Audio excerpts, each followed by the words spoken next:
Hello everyone, Rahul hair. आज हम तंदूर हत्याकांड के बारे में बात करने वाले हैं। दुनिया तंदूर कांड को नैना सहनी मर्डर केस के नाम से भी जानती है। वैसे इस केस को मशहूर होने की वजह हत्या नहीं है, बल्कि किस तरह से लाश को ठिकाने लगाया, उस वजह से ये केस मशहूर हुआ। हत्या की वजह जानेंगे तो आपकी कलेजा दहल जाएगा। तो आखिर क्या है तंदूर हत्याकांड, या फिर हम कह सकते हैं नैना सहनी केस की पूरी कहानी। जानने के लिए इस वीडियो को आखिर तक जरूर देखिएगा। पुलिस इन्वेस्टिगेशन के मुताबिक ये केस ऐतिहासिक था, क्योंकि भारत में पहली बार एक मर्डर की जानकारी के लिए कई नई चीजों को अपनाया गया था। क्या थी वो चीजें, मैं आपको इस वीडियो में आगे बताऊंगा। तारीख 2 जुलाई 1995 रात के करीबन 11 बज रहे थे। दिल्ली के दो पुलिस ऑफिसर जनपद के कश्ती पे निकले हुए थे। जब ये लोग गश्ती कर रहे थे तभी इनकी नजर एक महिला पे पड़ी, जो जोर जोर से आग आग कहकर चिल्ला रही थी। ये महिला उसी इलाके में सब्जी बेचने का काम किया करती थी। जब दोनों पुलिस ऑफिसर भागकर उधर गए तो देखे एक होटल अशोक निवासी से आग की ऊंची ऊंची लपटें उठ रही थी। पुलिस वालों ने जल्द ही आग लगने की खबर फायर ब्रिगेड वालों को दे दी और अपने साथी के साथ होटल यात्री निवासी के करीब आ गए।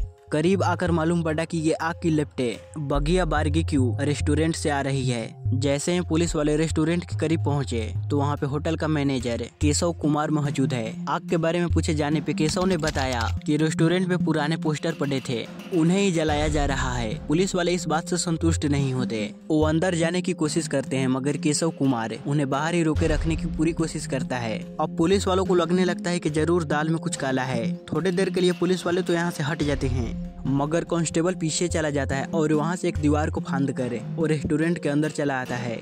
अंदर आकर वो देखते हैं कि रेस्टोरेंट के किचन वाले इलाके में दो लोग कुछ जला रहे हैं। जब आग के बारे में केशव कुमार से गेट पे पूछा गया था तो उसने बताया था कि पुराने पोस्टर जलाए जा रहे हैं। जब कांस्टेबल अंदर आकर पूछता है तो दोनों बताते हैं कि हम बकरा भून रहे हैं। कांस्टेबल को इस बात पर भी भरोसा नहीं होता, वो किचन के तंदूर के आसपास देखने लगते हैं। तभी कांस्टेबल की नजर एक इंसानी हाथ पे पड़ती है, जिससे कांस्टेबल समझ जाता है कि ये लोग जरूर इंसान को जला रहे हैं। वो यहाँ पे हाथ देखने के बावजूद पुलिस वाला अनजान बनकर निकल जाते हैं। अंदर से निकलने के बाद कांस्टेबल तुरंत अपने पुलिस टीम को यहाँ पे आने के लिए कहता है। जल्द ही पुलिस की टीम यहाँ पे पहुँच जाती है और धावा बोलकर अंदर मौजूद शख्स को पकड़ने की कोशिश करते हैं। उस समय तंदूर के अंदर दो लोग मौजूद थे, जिसमें से एक यहाँ से भागने में कामयाब हो जाता है, मगर पुलिस केशव कुमार नाम के शख्स को पकड़ लेती है। जल्दी से तंदूर के अंदर जल रही आग को बुझाया जाता है, तो वहाँ के नज़ारा को देखकर हर किसी के पैरों तले जमीन निकल जाती है। तंदूर के ऊपर एक इंसान की लाश रखी थी, जो काफी हद तक जल चुकी थी। उसका चेहरा पहचानना नामुमकिन सा हो गया था, मगर अभी उसका जबड़ा बाकी था, जिससे मालूम पड़ता है कि ये लाश एक लड़की की है।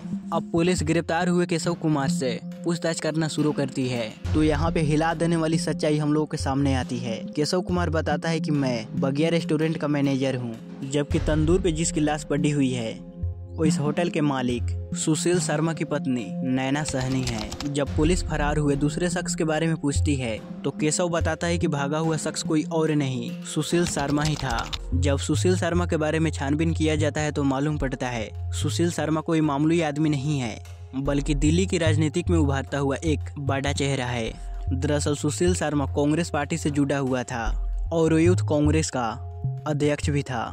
नैना सहनी भी किसी जमाने में कांग्रेस पार्टी से जुड़ी हुई थी। अब पुलिस सुशील शर्मा की तलाश में लग जाती है। इधर ये खबर मीडिया के जरिए आग की तरह पहले दिल्ली और फिर पूरे देश में फैल जाती है कि एक महिला की हत्या की गई है, फिर उसकी डेथ बॉडी को टुकड़ों में काट कर तंदूर में जलाया गया है। हर कोई गुस्से में था और वो जल्द से जल्द इस केस के कातिल सुशील शर्मा को सलाखों के पीछे देखना चाहता था। पुलिस अब हर हाल में सुशील शर्मा को गिरफ्तार करने में लगी हुई थी, मगर सुशील शर्मा पुलिस के हाथ ही नहीं आ रहा था। सुशील को फरार हुए 1 हफ्ते से ज्यादा हो गया था और पुलिस उसे अब तक नहीं ढूंढ पाई थी। इसी बीच अब मीडिया से ये खबर वायरल होने लगी कि पुलिस अब सुशील शर्मा का एनकाउंटर करने की प्लानिंग कर रहे हैं। इसी के बाद 10 जुलाई 1995 को दिल्ली पुलिस सुशील शर्मा को बेंगलुरु से अरेस्ट कर लेती है। कुछ लोग दावा करते हैं कि एनकाउंटर की डर की वजह से सुशील शर्मा खुद ही सरेंडर कर दिया। अब सुशील के गिरफ्तारी के बाद पूछताछ का सिलसिला शुरू होता है। इस दौरान कई ऐसे हैरान कर देने वाले खुलासे सामने आते हैं। सुशील शर्मा के बयान के मुताबिक सुशील शर्मा दिल्ली यूनिवर्सिटी से कॉमर्स में ग्रेजुएट था, जबकि नैना ने भी अपनी दिल्ली यूनिवर्सिटी से ही ग्रेजुएशन पूरी की थी। साथ ही नैना ने कमर्शियल पायलट की भी ट्रेनिंग ली थी। एक जमाने में नैना सहनी और सुशील दोनों कांग्रेस पार्टी के लिए काम किया करते थे। इसी दौरान दोनों के बीच दोस्ती हुई, दोनों काफी करीब आ गए, इतना करीब कि दोनों लिविंग में रहने लगे। खुलासे के मुताबिक नैना सहनी रिलेशन में आने के बाद वो राजनीतिक पार्टियों से काफी ज्यादा दूर हो गई और बतौर कमर्शियल पायलट अपना करियर बनाने में लग गई। इधर सुशील शर्मा राजनीतिक में आगे बढ़ते गए। दोनों मंदिर मार्ग अपार्टमेंट में पति पत्नी के तौर पे दोनों साथ में रहने लगते हैं। मीडिया रिपोर्ट के मुताबिक दोनों ने कभी शादी नहीं किए थे, मगर कुछ दावे ये कहते हैं कि सुशील और नैना ने गुपचुप तरीके से शादी कर ली थी और इस बारे में किसी को भी नहीं बताया था। दावे के मुताबिक नैना हमेशा अपनी शादी के बारे में पब्लिक को बताना चाहती थी, मगर सुशील उसे ऐसा करने से मना करते रहता। इस बात को लेकर दोनों के बीच लड़ाइयाँ होने लगती है और धीरे धीरे कर ये लड़ाइयाँ बढ़ती ही चली जाती है।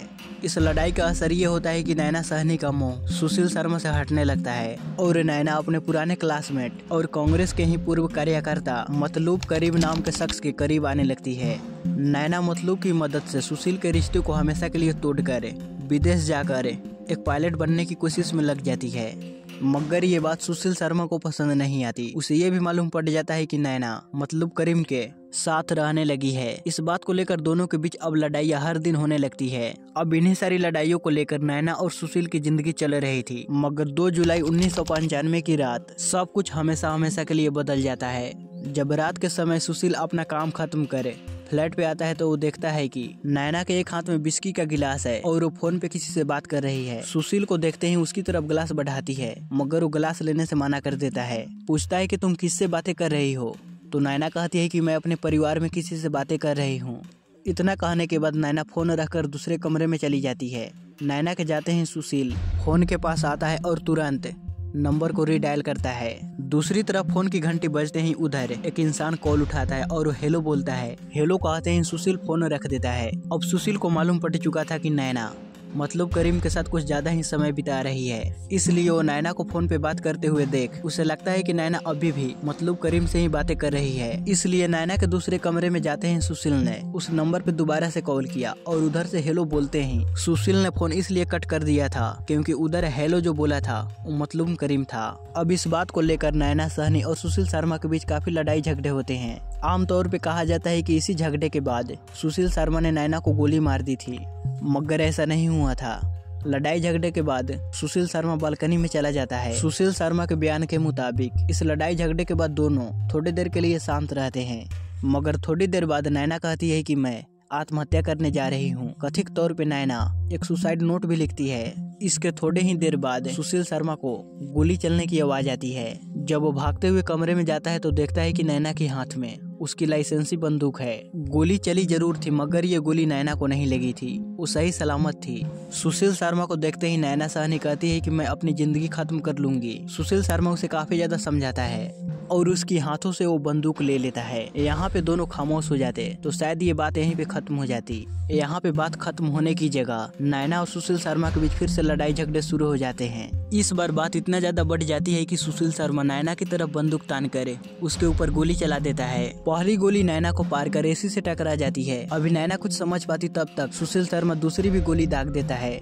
ये गोली सीधे नैना के गर्दन में जा लगते हैं। तभी तीसरी भी गोली चल जाती है और वो नैना के सीधे सर में जा लगते हैं। नैना वहीं धड़ाम से नीचे गिर जाती है। पूरा कमरा खून से भर जाता है। सुशील को समझ नहीं आ रहा होता कि अब मैं क्या करूं। थोड़ी देर के बाद सुशील शर्मा रोना शुरू कर देता है। एक तरफ तो उसे अपने किए का पछतावा था, तो वहीं दूसरी तरफ लाश को ठिकाने लगाने की टेंशन। इस हत्याकांड को अंजाम देने के बाद सुशील शर्मा अपने फ्लैट से बाहर निकल कर देखता है कि कहीं किसी ने गोली की आवाज तो नहीं सुन ली। वो बाहर निकल कर सब कुछ सामान देखकर वापस फ्लैट के अंदर आता है। वो यहाँ से सबसे पहले मार्केट जाता है और एक बड़ी सी प्लास्टिक को खरीद कर वापस आता है। पहले तो वो बड़े ही सावधानी से नैना की लाश को प्लास्टिक के अंदर डालता है और फिर उसे बेडशीट में लपेट कर अलग रख देता है और बड़े ही सावधानी से कमरे की खून की सफाई करता है। इसके बाद सुशील नैना ने जो सुसाइड नोट को लिखा था उसे ढूंढकर फाड़ देता है। हालांकि बाद में पुलिस ने उस सुसाइड नोट को ढूंढ लिया था।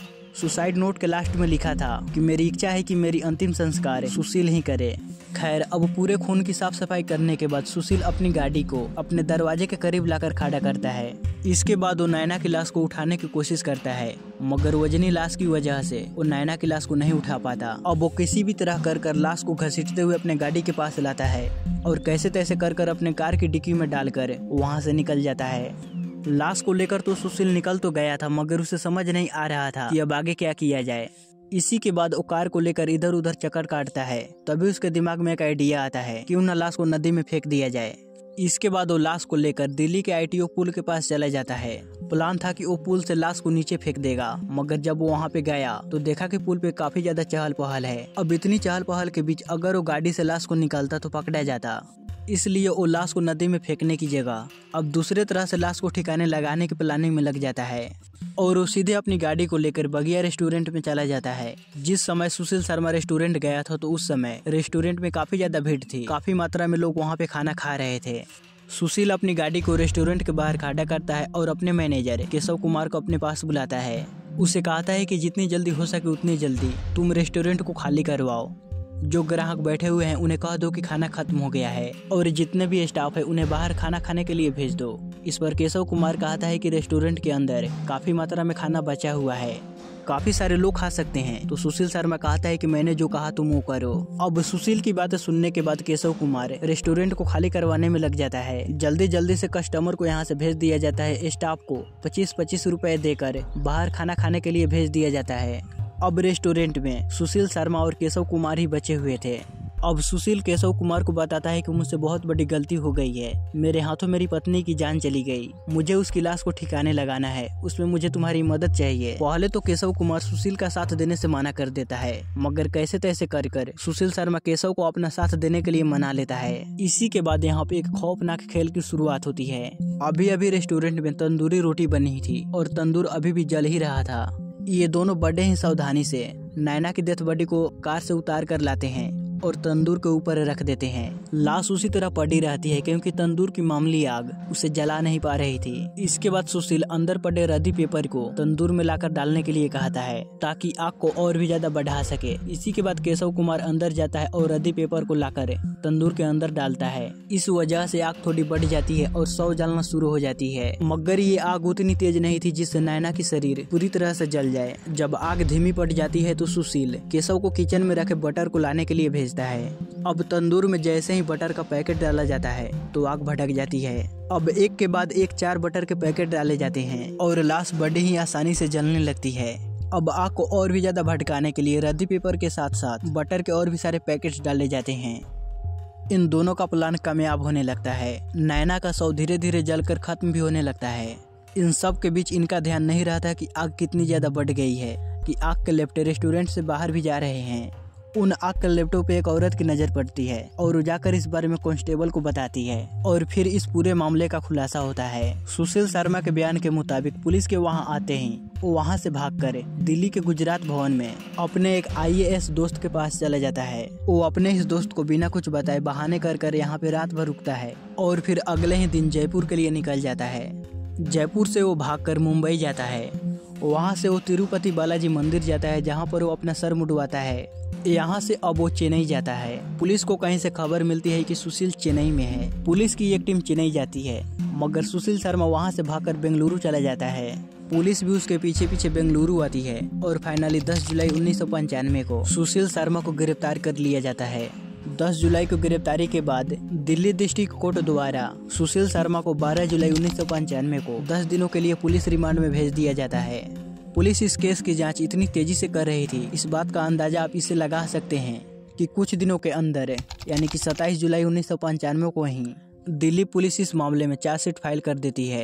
31 अगस्त 1995 को सेशन कोर्ट में इस मामले की सुनवाई भी शुरू हो जाती है। सुशील शर्मा के ऊपर नैना साहनी मर्डर केस के धारा 302, क्रिमिनल कॉन्स्पिरेंसी का धारा 120P और सबूत मिटाने की धारा 201 के तहत मामला दर्ज किया जाता है और इसी पे मुकदमा चलाया जाता है। इस मामले में साथ देने वाला केशव कुमार और 3 लोगों को आरोपी बनाया जाता है।